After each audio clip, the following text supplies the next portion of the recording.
యేసు జననం మాత్రం నిశ్చయము. అది 25వ తారీఖు అని నాకు తెలియదు, నీకు తెలియదు, ఎవరికి తెలియదు. కానీ చూచాయిగా it is a different season అంటారు, but that's fine. But then initial 25th చూసినప్పుడు నిమ్రోద్ కుమారుడు పుట్టినరోజు. ఇది గతంలో ఈ పేగన్స్ అందరూ ఆ పుట్టినరోజున they use to celebrate the birth of the other child. It is the pagan festival. కానీ అప్పుడు రక్షించబడిన విశ్వాసులందరూ ఆ పేగన్ ఫెస్టివల్లో వారు ఆ నిమ్రోద్ కుమారుడు అంటే సెమిరామిస్ కుమారుడు అక్రమ సంబంధంలో పుట్టిన ఆ బిడ్డని సెలబ్రేట్ చేస్తానికి సెమిరామిస్ కుమారుడు అక్రమ సంబంధంగా పుట్టిన ఆ బిడ్డని దేవుడని ఇంకార్నేటెడ్ అంటే నా భర్త ఇంకార్నేట్ అయ్యి బిడ్డగా వచ్చాడని చెప్తున్నాం సెమిరామిస్.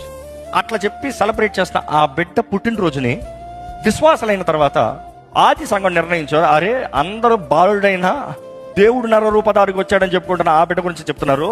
అసలు మన యేసు ప్రభు కదా నరరూపధారికి వచ్చింది, ఆయనే కదా మృత్యుంజయుడు. ఈరోజు అన్ని సమాధులు మూయబడి ఉన్నాయి, ఆయన మాత్రమే కదా. ఇంకా సమాధి లేని సమాధి తెరవబడిన సమాధి లేని సమాధి అంటే ఆయనదే కదా అని చెప్పుకుంటూ they start to recognise the same date to celebrate Jesus. సరే, నీకు డేట్ తెలీదు, ఏదో ఒక డేట్ పెట్టుకున్నావు, మొత్తానికి యేసు జననాన్ని జ్ఞాపకం చేసుకుంటున్నావు. తప్ప నువ్వేంటి పేగన్ ఫెస్టివల్ తగినట్టు పేగన్ ఆచారాలు చేసావా? సెమిరామిస్ బిడ్డను జ్ఞాపకం చేసుకున్నావా? కాదు కదా.